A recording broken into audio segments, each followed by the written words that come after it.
A Igreja Cristã Maranata está presente em nações de todos os continentes do planeta. Igrejas de países nas 3 Américas, Europa, África, Ásia e Oceania, conectadas pela mesma doutrina, pela direção do Espírito Santo de Deus e unidas pela Palavra Viva.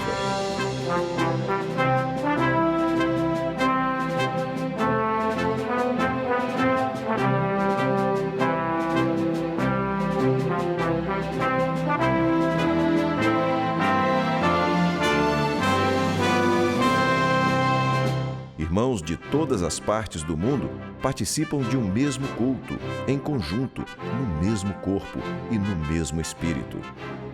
Através do sistema de transmissão multiplataformas, os membros da Igreja Cristã Maranata de todo o planeta vivem um momento de unidade e comunhão, como viveram os hebreus na saída do Egito e os discípulos com o Senhor Jesus na véspera de sua morte na cruz do Calvário. Pessoas de todas as partes do mundo têm sido alcançadas pelo Evangelho eterno e pela mensagem da breve volta do Senhor Jesus.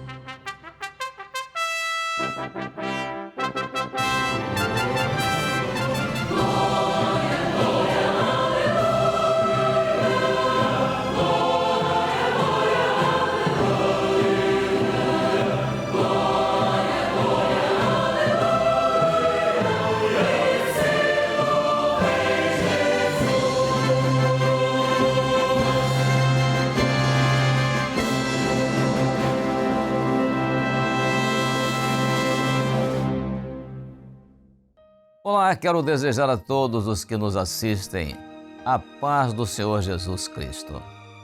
Este é o programa da Igreja Cristã Maranata, que nós estamos aqui para apresentar. E este programa transmite sempre estudos bíblicos de interesse de todos aqueles que desejam ter uma experiência de um verdadeiro conhecimento de Deus. Se você deseja ter essa experiência de um verdadeiro conhecimento de Deus, eu te convido a estar comigo, atento a este estudo até o final, porque eu tenho certeza de que ele vai despertar o seu interesse pela leitura e pela meditação da Palavra de Deus, a Bíblia Sagrada. Nós estamos dando continuidade a uma série de estudos sobre Jesus Cristo revelado em toda a Bíblia. E agora nós estamos transmitindo neste episódio mais uma revelação de Jesus na Bíblia. E desta vez, ela tem o tema geral, Jesus Cristo revelado no tabernáculo. Queremos lembrar que o tabernáculo era aquela tenda que congregava os israelitas nas peregrinações deles pelo deserto, desde quando saíram do Egito até chegarem à terra de Canaã, conforme nos relatam as Escrituras. O nosso objetivo principal com este estudo é levar todos a conhecer o Senhor Jesus, e isso por meio das figuras e dos fatos relacionados com o tabernáculo, aquele tabernáculo que Deus mandou Moisés construir para que o Senhor pudesse habitar com o seu povo. E neste estudo veremos como cada fato relacionado com o tabernáculo nos remete aos acontecimentos que envolvem o Senhor Jesus, e isso em todo o ministério terreno de Jesus e também na eternidade. Tudo isso é conforme está registrado nos evangelhos, os 4 evangelhos e também no livro de Apocalipse. Portanto, com este estudo, nós continuaremos conhecendo e amando mais Jesus, desejando ardentemente a sua gloriosa vinda. E agora, portanto, neste episódio de hoje, nós estaremos falando sobre o tema Jesus, a habitação de Deus com os homens, ou seja, o tabernáculo de Deus com os homens.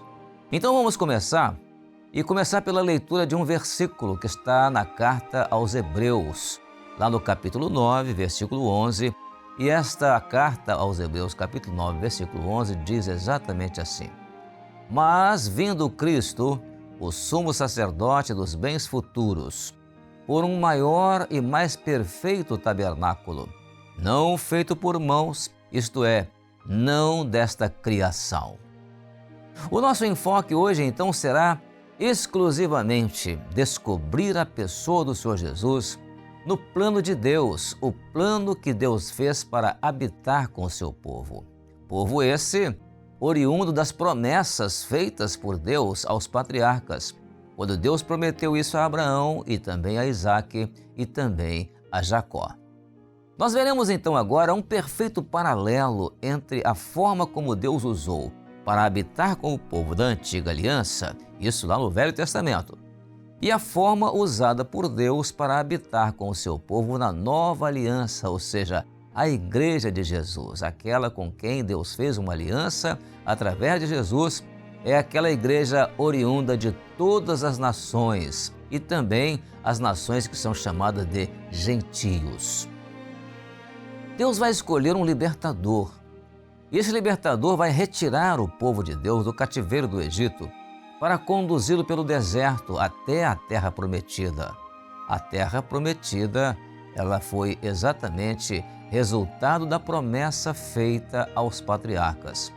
Moisés, como o libertador, ele se constituiu uma figura tipológica perfeita do Senhor Jesus.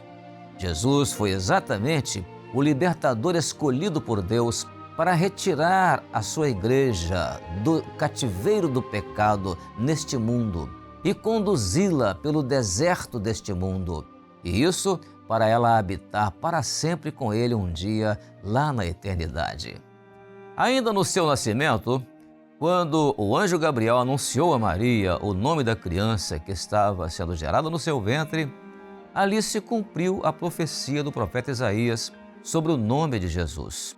E a profecia dizia assim: eis que a Virgem conceberá e dará à luz um filho, e chamá-lo-ão pelo nome de Emanuel, que traduzido é Deus conosco. Vemos isso em Mateus capítulo 1, versículo 23. Então, Emanuel significa Deus habitando conosco. Jesus é exatamente a forma como Deus habita conosco. No episódio da matança dos meninos recém-nascidos, ocorrido no Egito, Deus concedeu um livramento ao menino Moisés das mãos de Faraó. Da mesma forma, na matança de crianças de menos de 2 anos de idade ali na Judéia, Deus concedeu também um livramento ao menino Jesus das mãos do rei Herodes. Mais tarde, já adulto, Deus manifesta a Moisés no Monte Sinai, e nessa manifestação Deus vai dizer para ele que tinha visto a aflição do seu povo no Egito, tinha ouvido o clamor deles por libertação daquele cativeiro e também Deus conhecia as suas dores. Por isso, a escolha de Moisés foi uma prova concreta que Deus deu de que ele desejava mesmo resgatar o seu povo do cativeiro do Egito. E o texto diz exatamente assim.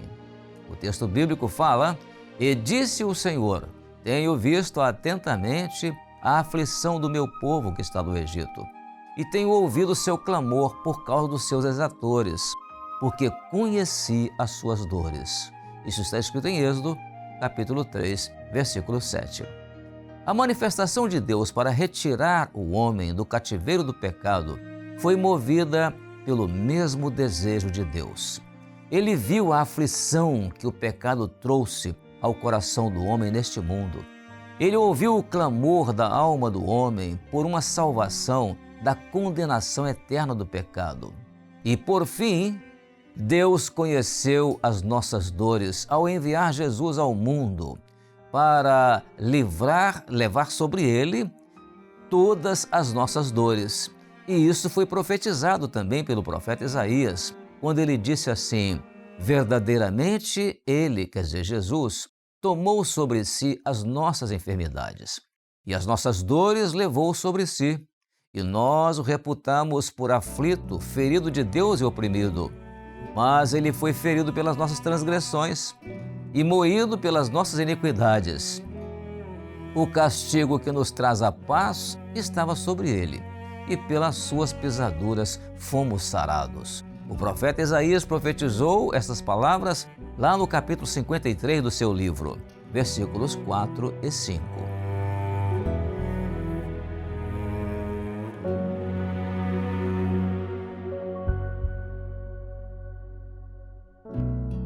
Getsemane Jesus orou, passa de mim este cálice,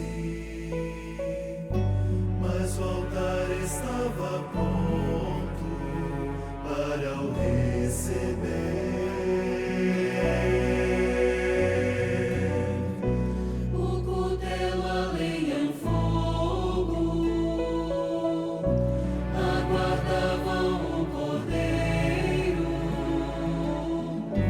que daria sua vida pelo mundo.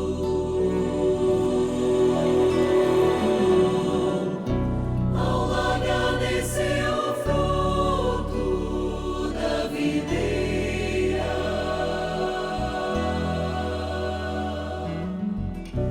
e correu da cor do sangue o seu mosto, para que eu pudesse encher meu cálice de salvação, para que eu pudesse encher meu cálice de salvação.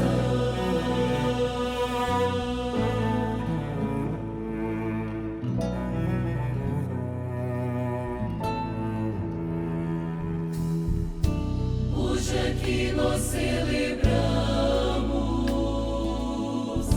esta Páscoa verdadeira, pois o jugo libertado temos paz com Deus,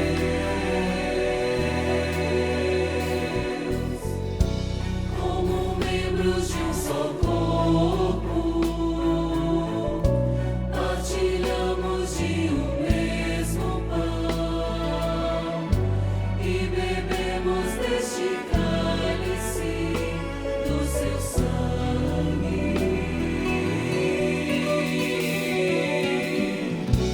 Ao largar desceu o fruto da videira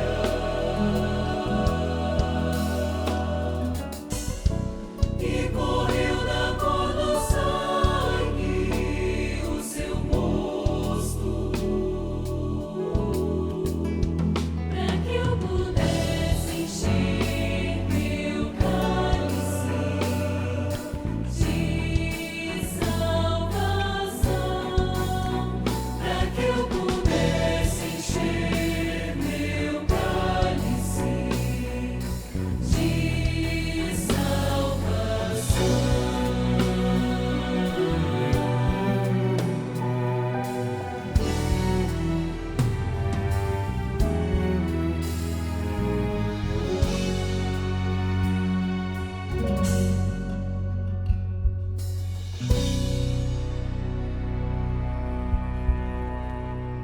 Deus desceu exatamente ali no Monte Sinai para livrar o seu povo da mão dos egípcios e fazê-lo subir daquela terra para a terra prometida.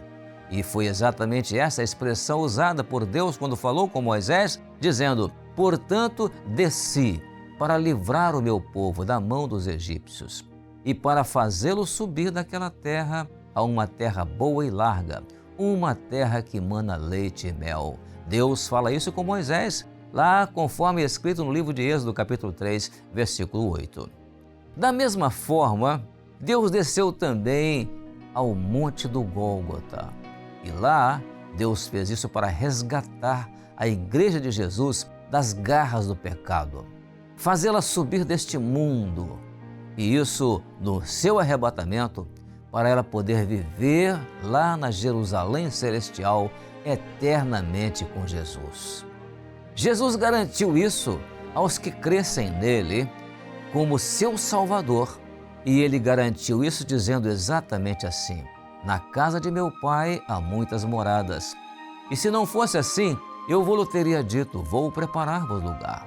E se eu for e vos preparar lugar, virei outra vez e vos levarei para mim mesmo, para que onde eu estiver, estejais vós também. João capítulo 14, versos 2 e 3. Agora, lá no Monte Sinai, Deus se revelou a Moisés na forma de uma sarça que ardia e não se consumia. Todavia, lá no Monte do Gólgota, Deus se revelou à humanidade inteira. E Ele se revelou na forma do homem Jesus Cristo. Jesus estava ali prefigurando a verdadeira sarça, na qual ardeu ali o maior resplendor da chama do amor de Deus. Naquele mesmo Monte Sinai, Deus desceu pela segunda vez para manifestar ali todo o brilho da sua glória ao seu povo. Agora, não somente a um homem, como foi feito lá no Sinai a Moisés, mas agora a todo o seu povo, a todos aqueles que Deus amava e queria conviver com eles. O Senhor Deus, Ele se manifestou ali de uma forma esplendorosa nessa segunda vez no Monte Sinai. E isso conforme descreve o livro de Êxodo, no capítulo 19, versos 16, 18 e 19. Veja bem o texto bíblico que relata esse cenário. Ele diz assim: E aconteceu ao terceiro dia, ao amanhecer, que houve trovões e relâmpagos sobre o monte, e uma nuvem espessa, e um sonido de buzina muito forte, de maneira que estremeceu todo o povo que estava no arraial. E todo o monte de Sinai fumegava, porque o Senhor descera sobre ele em fogo. E o seu fumo, ou seja, a sua fumaça, subiu como a fumaça de um forno, e todo o monte tremia grandemente. E o som da buzina ia crescendo de grande maneira. E Moisés falava e Deus lhe respondia em voz alta. Que maravilha! Graças a Deus. Agora, o grande propósito de Deus com essa manifestação ao seu povo foi mostrar a Moisés o modelo de um santuário. Um santuário pelo meio do qual Deus pudesse agora habitar no meio do seu povo. E foi assim que Deus disse a Moisés. Ele disse: Eles me farão um santuário e eu habitarei no meio deles. Êxodo capítulo 25, versículo 8. Ali, Deus recomendou a Moisés que na construção daquele santuário tudo fosse feito conforme o modelo que Deus lhe mostrara no cume do Monte Sinai.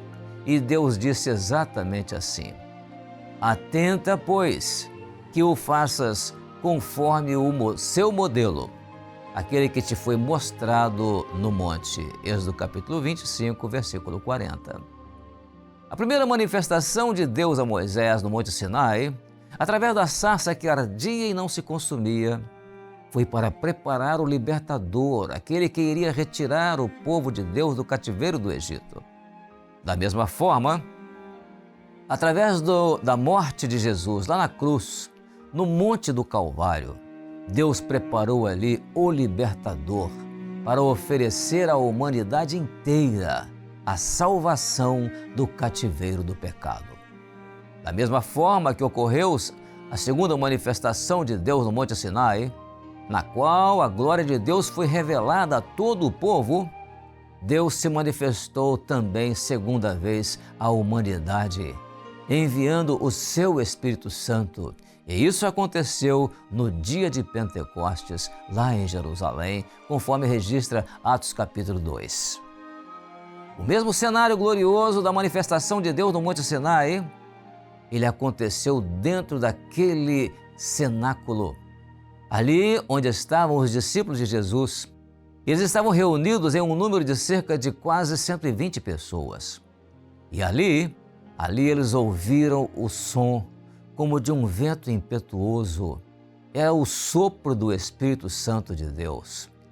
Acompanhando ali as labaredas de fogo que pousavam sobre cada um dos discípulos. E o livro de Atos dos Apóstolos, capítulo 2, versos 2 e 3, faz exatamente essa narrativa nas seguintes palavras: E de repente veio do céu um som, como de um vento veemente e impetuoso, e encheu toda a casa em que estavam assentados. E foram vistas por eles línguas repartidas como que de fogo, as quais pousavam sobre cada um deles.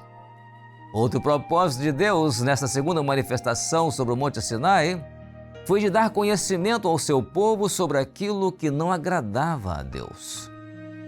Isso Deus fez por meio da lei de Deus, aquela lei que ele entregou a Moisés. E ali, essa lei ficou conhecida com o nome de Os 10 Mandamentos. Nela estava o pacto do Velho Testamento, estabelecido entre Deus e o povo da velha aliança. No Monte Sinai, por um lado, Deus entrega a Moisés as tábuas da lei para que o seu povo conhecesse a vontade de Deus. Por outro lado, de forma toda especial, Deus entrega também o projeto do tabernáculo, que manifesta a forma como a graça de Deus iria habitar entre o seu povo. As tábuas dos 10 mandamentos manifestavam a lei de Deus, mas o modelo do tabernáculo manifestava a graça de Deus. Por um lado, pela lei de Deus veio o conhecimento do pecado, mas por outro lado, pela graça de Deus veio o escape, a salvação da condenação do pecado. E é o apóstolo Paulo, na sua carta aos Romanos, capítulo 6, verso 23, quem explica isto perfeitamente, e ele explica nas seguintes palavras. Ele diz assim: porque o salário do pecado é a morte, mas o dom gratuito de Deus é a vida eterna por Cristo Jesus, nosso Senhor. É notável como a Bíblia descreve o tabernáculo do ponto de vista de Deus.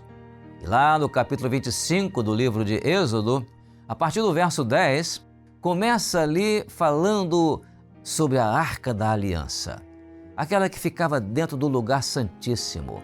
E a partir dali, vai caminhando a descrição até o átrio exterior, onde estava o altar dos holocaustos. Assim é o caminho da graça de Deus, que quer revelar Jesus como o Salvador ao pecador e que vai ao encontro do pecador. Deus sai do seu trono, representado pelo lugar onde estava a Arca da Aliança, no Santo dos Santos ou lugar santíssimo. A partir dali, Deus vai ao encontro do homem até à porta e ao átrio exterior, onde ali ele estará revelando todos os benefícios que ele quer conceder e conceder por Jesus Cristo. É por isso que Jesus disse: vinde a mim, todos os que estáis cansados e oprimidos, e eu vos aliviarei.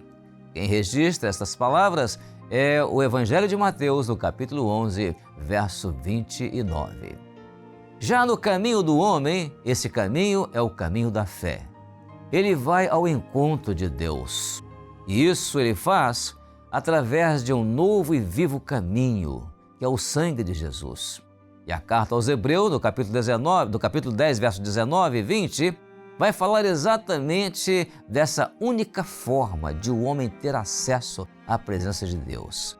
Veja como a carta aos Hebreus descreve isso. Diz assim: tendo, pois, irmãos, ousadia para entrar no santuário pelo sangue de Jesus, pelo novo e vivo caminho que ele nos consagrou, pelo véu, isto é, pela sua carne.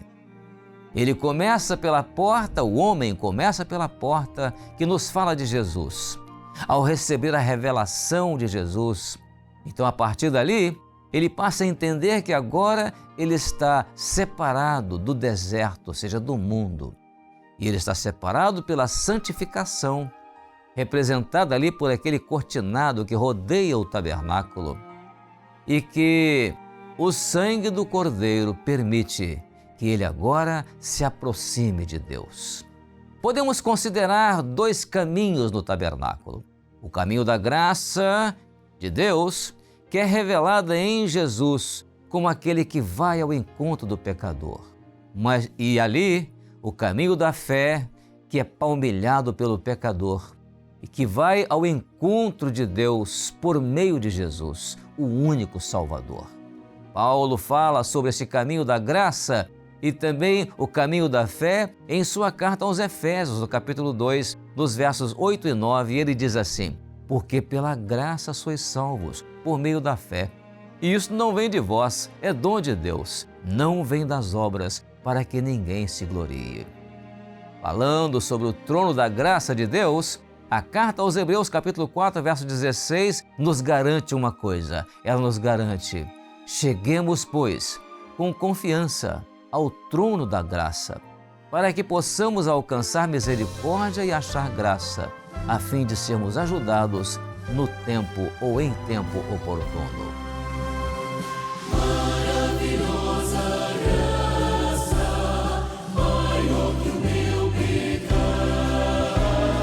como poder cantá-la, como é de começar, pois alivia minha alma e vive em toda calma, pela maravilhosa graça de Jesus. Graça tão maravilhosa de Jesus, há um firmamento e sem fim. Graça grandiosa é suficiente para mim. É maior que a minha vida inútil, é maior que o meu pecado vil. O nome de Jesus engrandece e ora. Maravilhosa graça, com ricas bênçãos traz, o seu poder transforma o pecador falaz. Sou salvo com a verdade, por toda a eternidade, pela maravilhosa graça de Jesus. Graça tão maravilhosa de Jesus, há um firmamento e sem fim. Graça grandiosa é suficiente para mim. É maior que a minha vida inútil, é maior que o meu pecado vil. O nome de Jesus engrandece e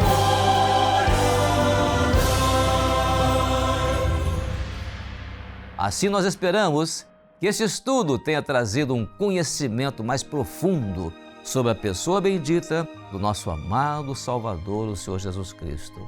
Lembrando que quanto mais conhecemos Jesus, mais o amamos. E quanto mais o amamos, mais desejamos a sua vinda gloriosa para nos arrebatar deste mundo e nos levar para viver com Ele a vida eterna. Que Deus então abençoe a todos com a paz do Senhor Jesus Cristo.